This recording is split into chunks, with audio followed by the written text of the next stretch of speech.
Poets and Pancakes, written by Ashoka Mitra. Pancake was the brand name of the makeup material that Gemini Studios bought in truckloads. Greta Garbo must have used it. Mrs. Gohar must have used it. Vajanti Mala must also have used it, but Rati Agnihotri may not have even heard of it. The makeup department of the Gemini Studios was in the upstairs of a building that was believed to have been Robert Clive's stables. A dozen other buildings in the city are said to have been his residence for his brief life and even briefer stay in Madras. Robert Clive seems to have done a lot of moving besides fighting some impossible battles in remote corners of India and marrying a maiden in St. Mary's Church in Fort St. George in Madras. The makeup room had the look of a hair cutting salon with lights at all angles around half a dozen large mirrors. They were all incandescent lights, so you can imagine the fiery misery of those subjected to makeup. The makeup department was first headed by a Bengali who became too big for a studio and left.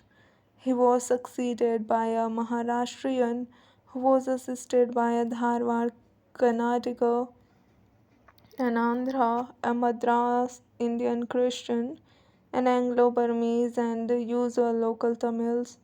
All this shows that there was a great deal of national integration long before AIR and Doordarshan began broadcasting programs on national integration. This gang of nationally integrated makeup men could turn any decent looking person into a hideous crimson hued monster with the help of truckloads of pancake and a number of other locally made potions and lotions. Those were the days of mainly indoor shooting, and only 5% of the film was shot outdoors. I suppose the sets and studios lights needed the girls and boys to be made to look ugly in order to look presentable in the movie. A strict hierarchy was maintained in the makeup department. The chief makeup man made the chief actors and actresses ugly.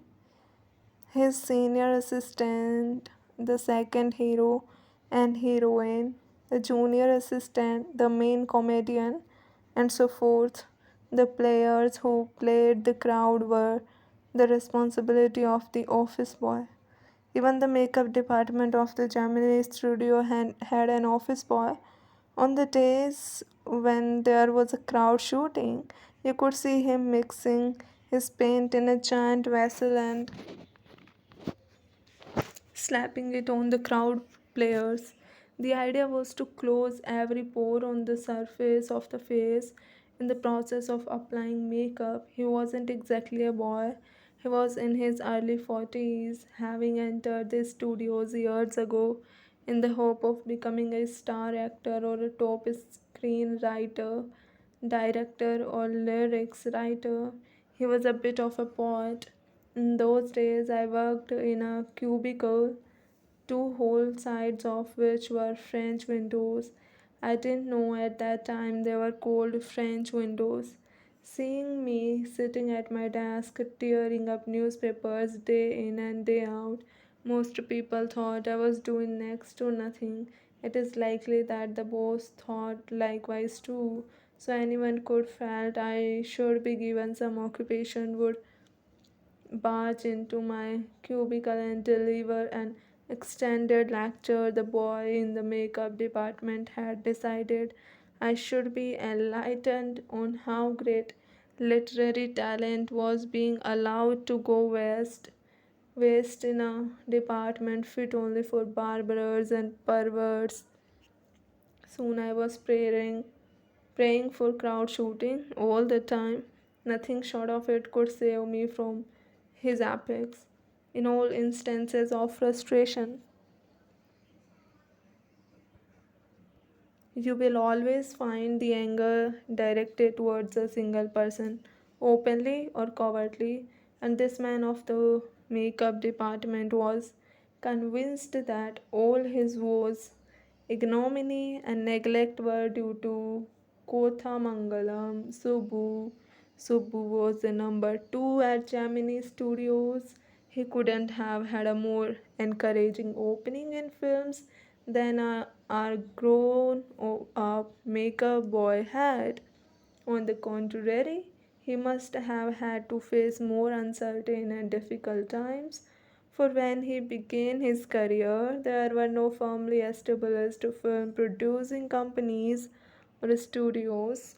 Even in the matter of education, especially formal education, Subbu couldn't have had an appreciable lead over our boy, but by virtue of being born a Brahmin, a virtue indeed, he must have had exposure to more affluent situations and people. He had the ability to look cheerful at all times, even after having had a hand in a flop film. He always had work for somebody. He could never do things on his own, but his sense of loyalty made him identify himself with his principal completely and turn his entire creativity to his principal's advantage. He was tailor made for films. Here was a man who could be inspired when commanded. The rat fights the tigress underwater and kills her, but takes pity on the cubs and tends them lovingly. I don't know how to do the scene, the producer would say, and Subbu would come out with four ways of the rat pouring affection on its victims, offering good, but I am not sure it is effective enough, the producer would say, and in a minute, Subbu would come out with 14 more alternatives. Filmmaking must have been and was so easy with a man like Subbu around, and if ever there was a man who gave direction and definition to Gemini Studios during its golden years, it was Subbu. Subbu had a separate identity as a poet, and though he was certainly capable of more complex and higher forms, he deliberately chose to address his poetry to the masses. His success in films overshadowed and dwarfed his literary achievements, or so his critics felt.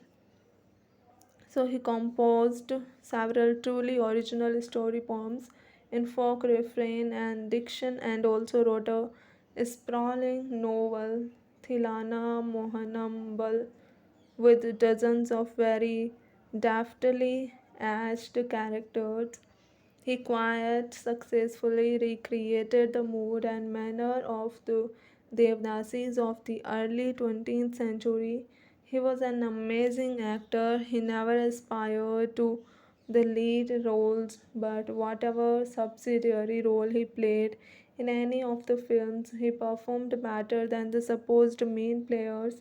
He had a genuine love for anyone he came across, and his house was a permanent residence for dozens of near and far relations and acquaintances. It seemed against Subhu's nature to be even conscious that he was feeding and supporting so many of them. Such a charitable and improvident man, and yet he had enemies. Was it because he seemed so close and intimate with the boss, or was it his general demeanor that resembled a sycophant, or his readiness to say nice things about everything? In any case, there was this man in the makeup department who would wish the direst things for Subhu. You saw Subhu always with the boss, but In the attendance roles, he was grouped under a department called the Story Department, comprising a lawyer and an assembly of writers and poets. The lawyer was also officially known as the legal advisor, but everybody referred to him as the opposite. An extremely talented actress who was also extremely temperamental once blew over on the sets. While everyone stood stunned, the lawyer quietly switched on the recording equipment. When the actress paused for the breath, the lawyer said to her, "1 minute, please," and played back the recording. There was nothing incriminating or unmentionably foul about the actress's tirade against the producer, but when she heard her voice again through the sound equipment, she was struck dumb.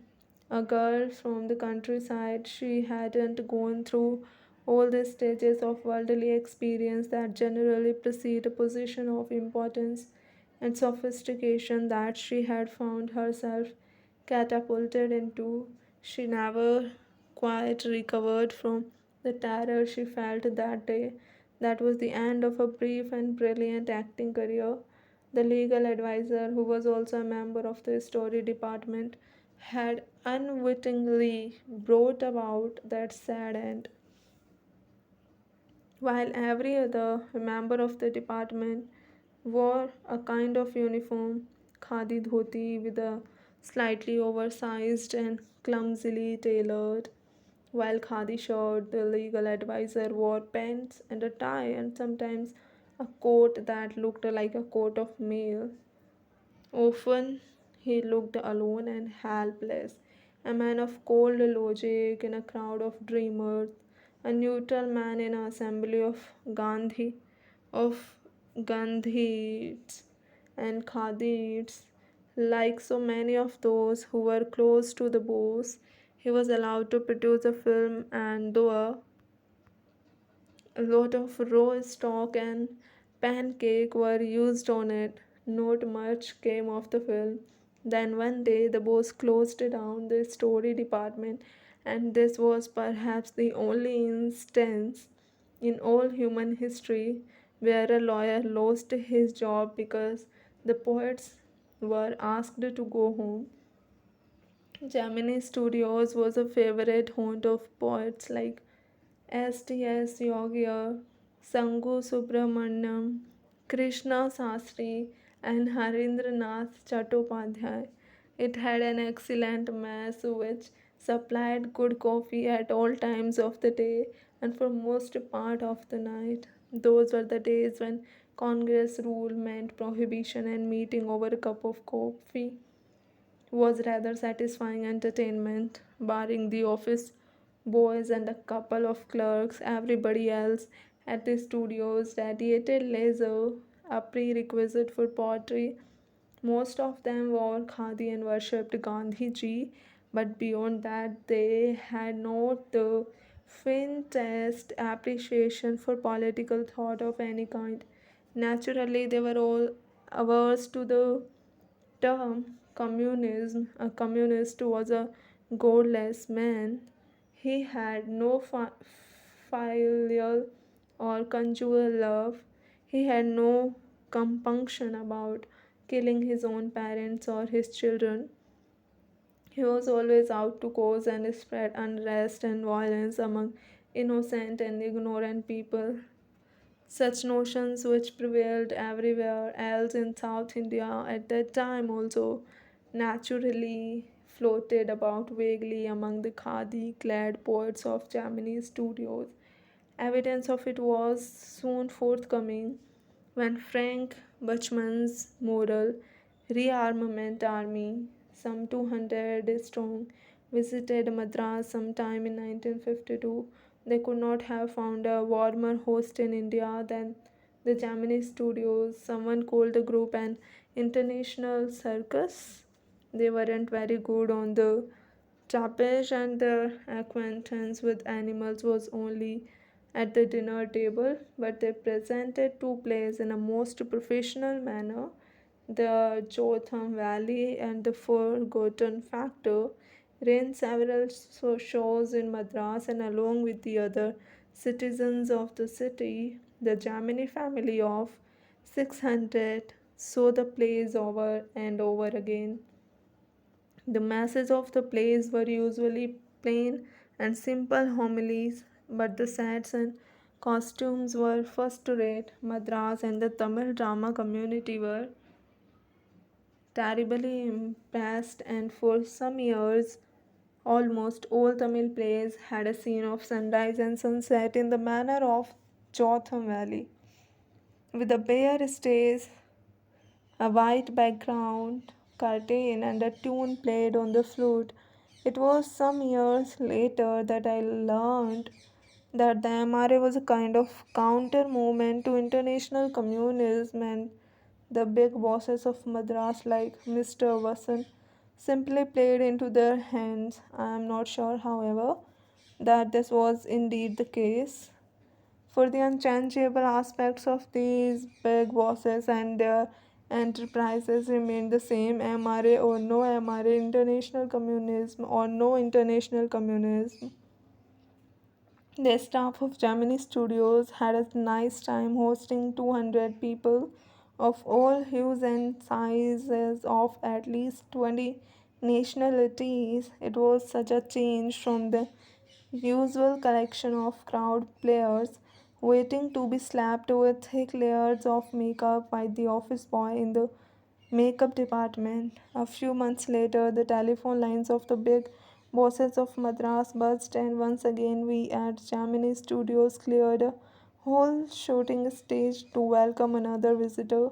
All they said was that he was a poet from England, the only poet from England the simple Gemini staff knew or heard of were Wordsworth and Tennyson. The more literate ones knew of Keats, Shelley, and Byron, and one or two might have faintly come to know of someone by the name Eliot. Who was the poet visiting the Gemini studios now? He is not a poet, he's an editor. That's why the boss is giving him a big reception. Vasan was also the editor of the popular Tamil weekly Ananda Vikatan. He wasn't the editor of any of the known names of British publications in Madras, that is, those known at the Gemini studios. Since the top men of the Hindu were taking the initiative, the surmise was that the poet was the editor of a daily, but not from the Manchester Guardian or the London Times. That was all that even the most well informed among us knew. At last, around 4 in the afternoon, the poet or the editor arrived. He was a tall man, very English, very serious, and of course, very unknown to all of us.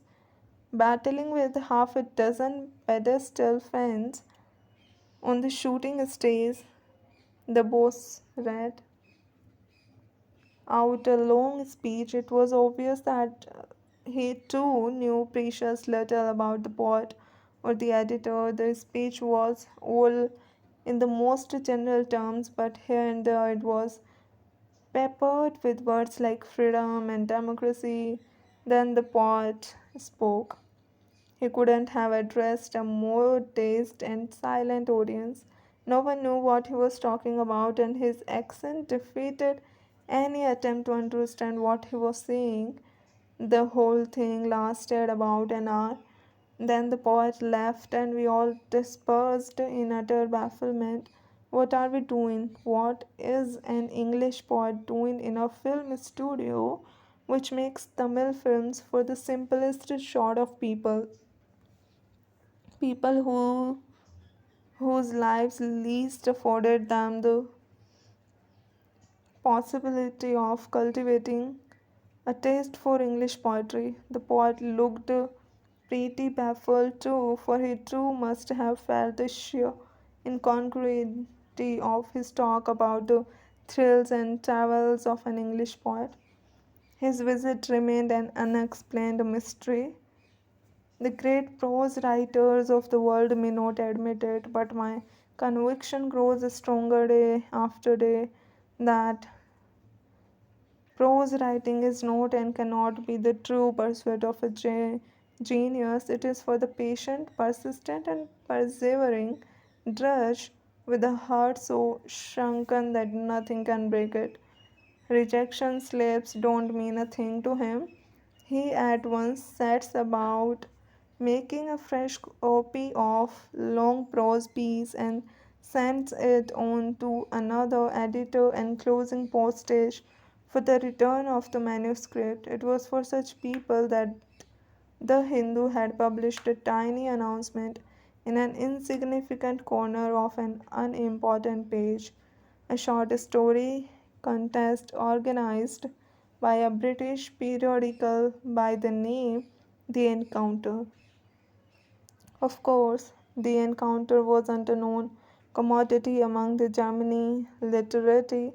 I wanted to get an idea of the periodical before I spent a considerable sum in postage sending a manuscript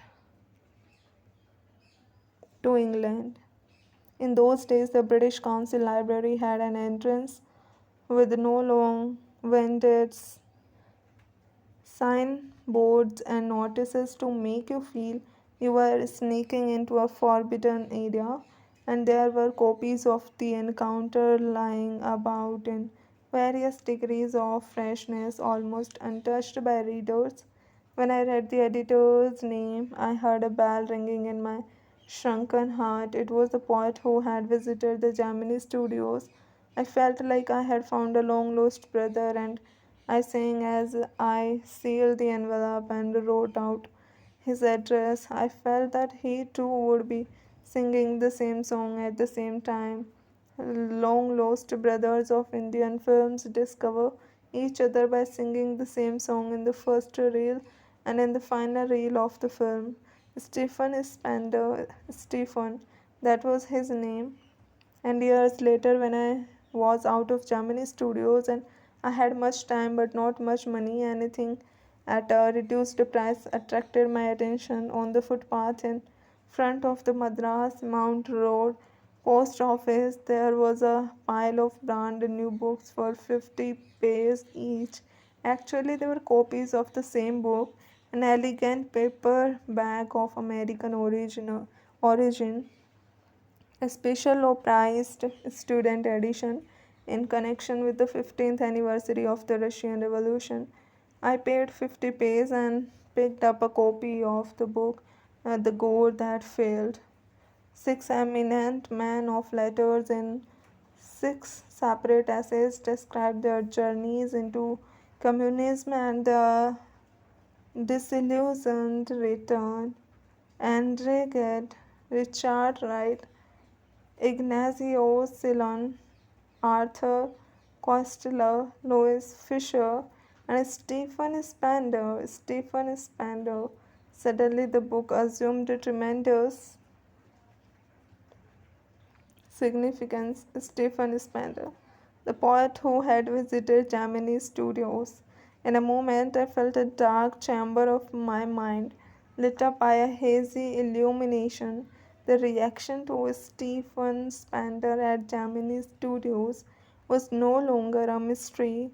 The boss of the Gemini studios may not have much to do with Spender's poetry, but not with his god that failed.